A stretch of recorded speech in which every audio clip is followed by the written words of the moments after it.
I got money on my mind. I'm just trying to get some dough. I ain't picking up my line unless it's money on the phone. I mean, honestly, it came down to being a household name in a good company, right? It was like everybody knows about Microsoft. We all got Microsoft Office. Well, I mean, maybe not so much now with the cloud stuff taking over, but Xbox, everything that they had going on.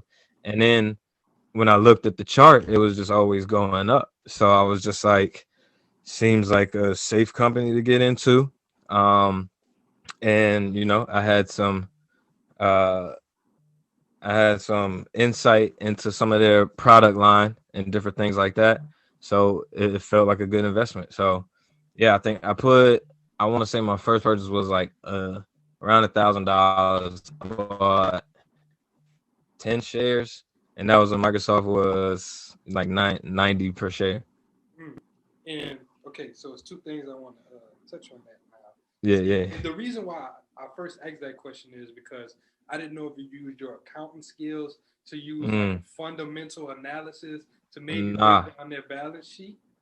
Nah, see, I didn't, and it's funny you touched on that because I don't really do that for much of my investing, right? And I'm not telling people that to be like, yeah, go be nonchalant about it. But like, I know there are some people that, and I even have friends that personally will study balance sheets, right? And like, they don't feel comfortable buying something unless they do that research. But I'm not that kind of investor. As like I tweeted the other day, like, read society or whatever, right? Invest based on society. So that's how I do. I don't always need to dive deep in and do all this crazy research. Now I will look at the balance sheet, and if I see like crazy debt or something, then all right, maybe I'll stay away. But I mean, there's certain situations like Uber. If you looked at that income statement on the balance sheet, you wouldn't like it. But that's one of my favorite stocks, and I think it's going to be huge.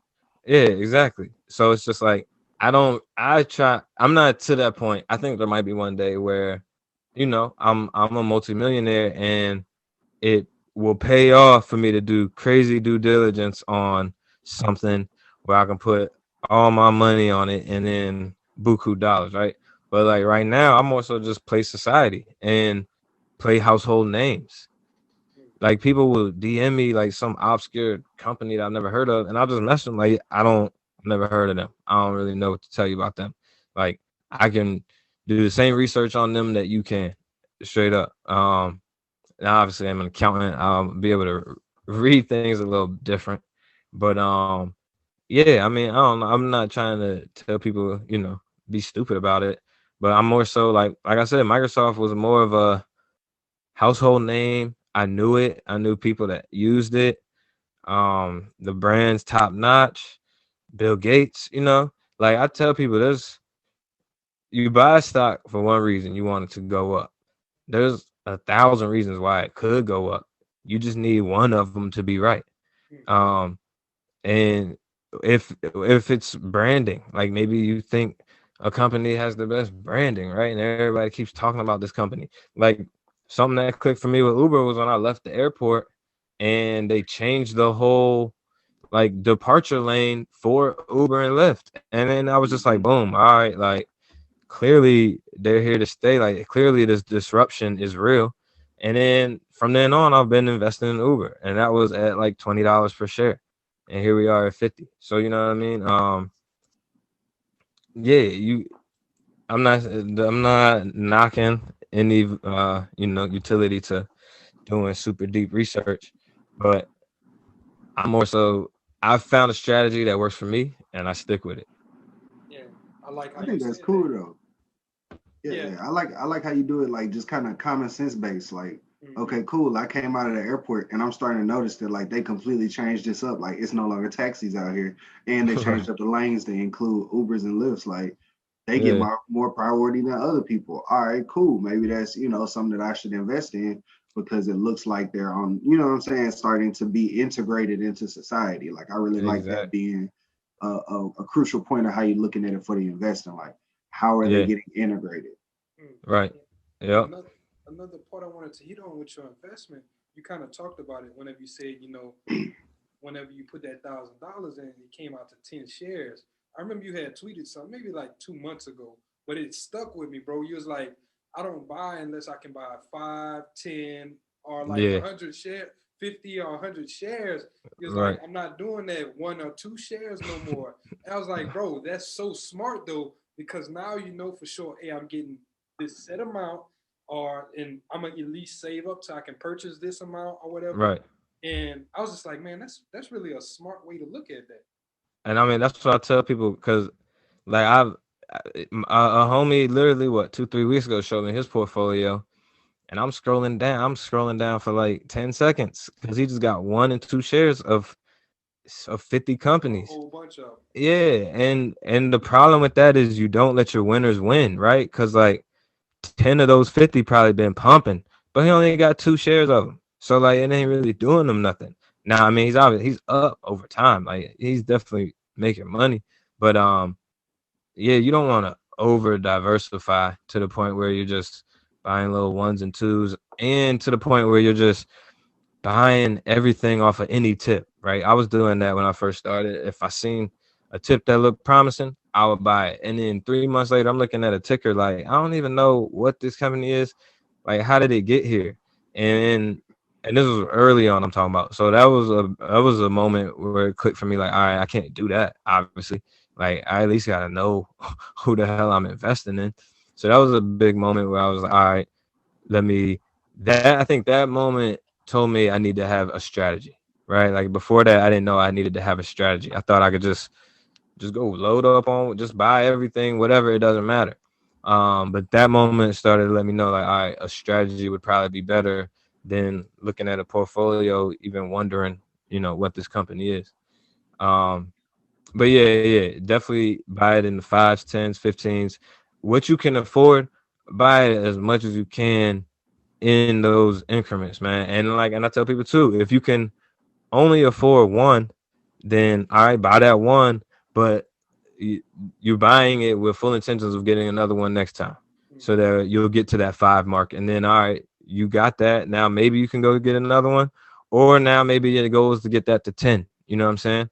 Like you want to be strategy driven though. You don't want to just keep. I mean, you can just throw money at it and it might work. I mean, it might, but I've found the strategies work to be a lot better. Even if the strategy is, like I was telling y'all earlier, focus on household names and products you're using. If that's your strategy and working, then stick with it. You know what I mean?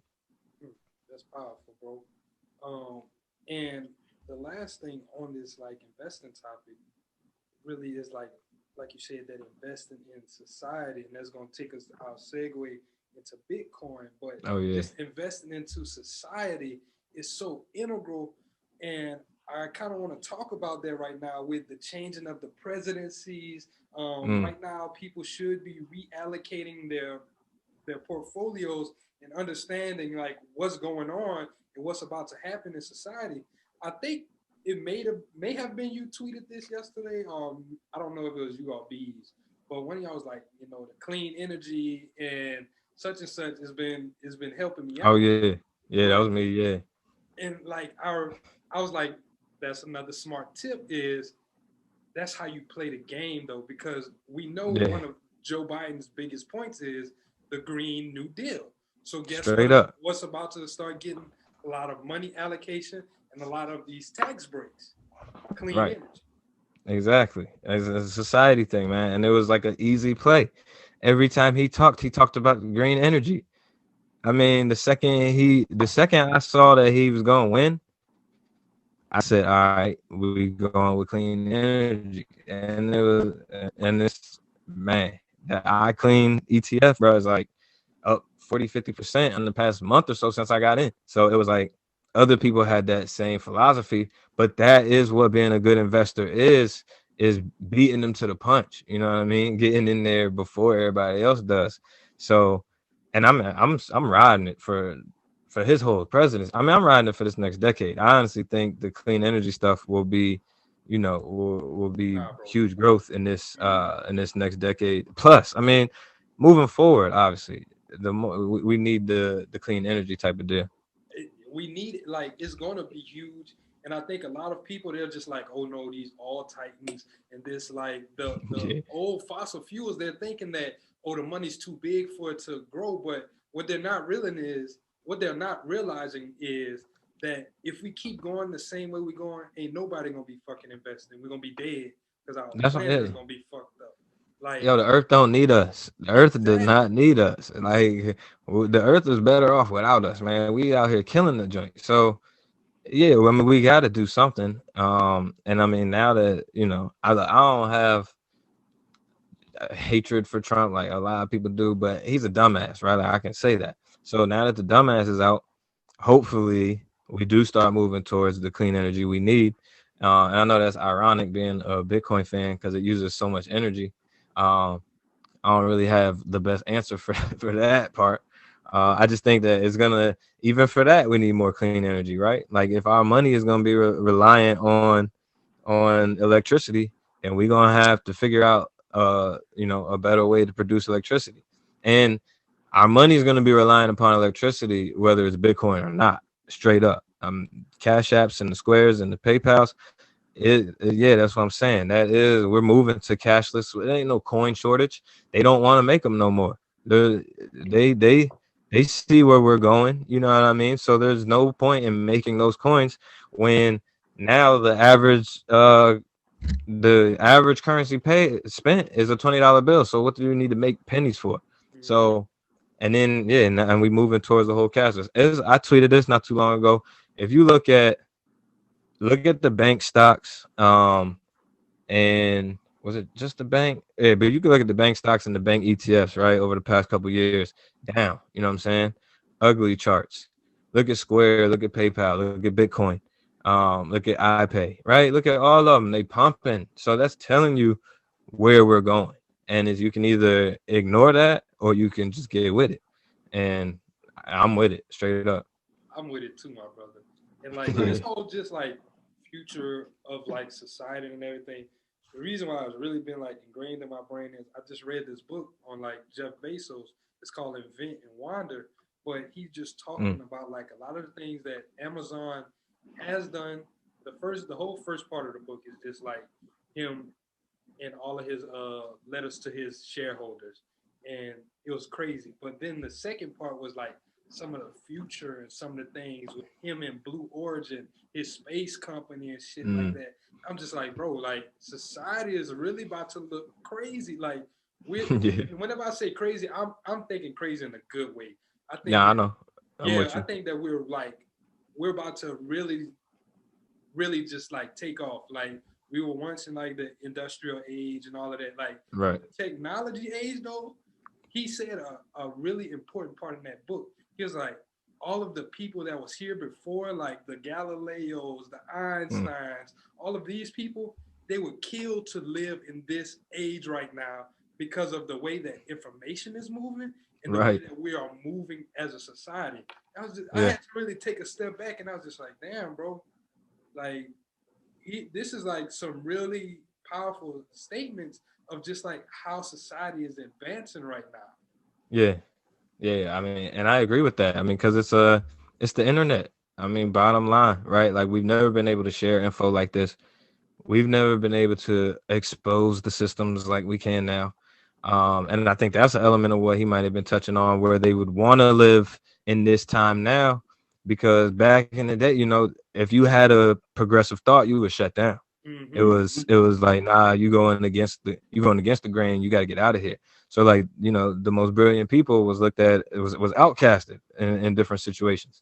So yeah, I mean, that definitely makes sense, because that's what it's going to take for as we move to this next thing. It's like Nipsey was talking about on one of his interludes, where he was talking about the big giants going to crumble and all this, and talking about how, you know, the new model and all that. And he was basically talking about the internet too. So yeah, internet changing everything, and like we talking about with Bitcoin and everything, just another innovation of it. Now obviously it's gonna have its downfalls too. Well, not technically the internet, but just the growth of technology, because we definitely moving towards more automation. So people are gonna get left behind, unfortunately. But you know, it's that's why I'm trying to each one reach one as much as I can now. I got a little cousin texting him not too long ago, like, yo, median black wealth heading to zero. I know you trying to be a rapper, but I'm gonna need you to get a skill so that you can feed your family in 20 years. And I was like, I know you don't care about this right now, but trust me, you're gonna care about it one day, and it's gonna be too damn late. So yeah, and that's why I'm really big on Bitcoin too, man, because it's gonna create generational wealth for a lot of people.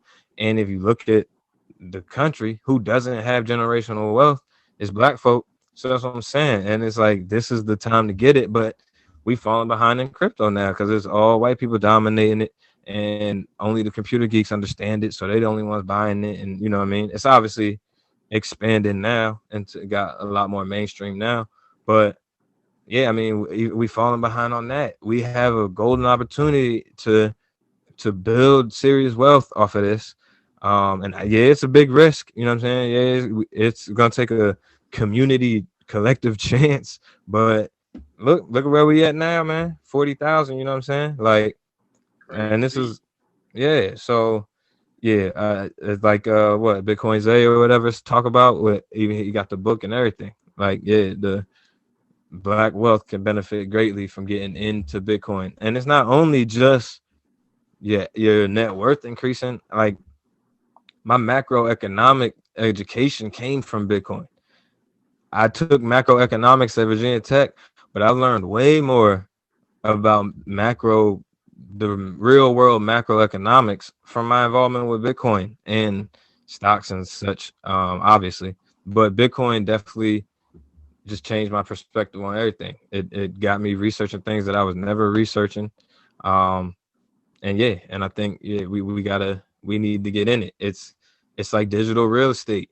The more we own now, the better off our family's gonna be in the future. Like, that's bottom line. Because it's scarce. It's going away, or it's not going away. It's not gonna be made. There ain't gonna be new Bitcoin made after a certain point. And at that point, whoever has it is in control. So like, I got it. So my family gonna be good. You know what I'm saying? My homies got it. Their family's gonna be good. My sister got it. We all gonna be good. We all gotta get it. It's like, straight up, we gotta get in there. And that's more of a, don't try to time the market. You gotta judge society. Yeah, it's at 40,000. It's high. I get you, but still buy it right now. You know what I'm saying? Because society is telling us it's still gonna go higher.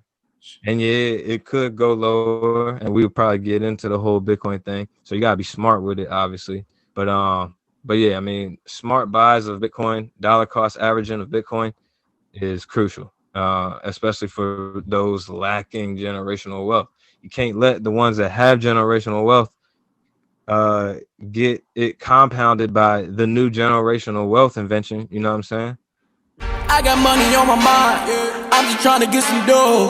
I ain't picking up my line unless it's money on the phone.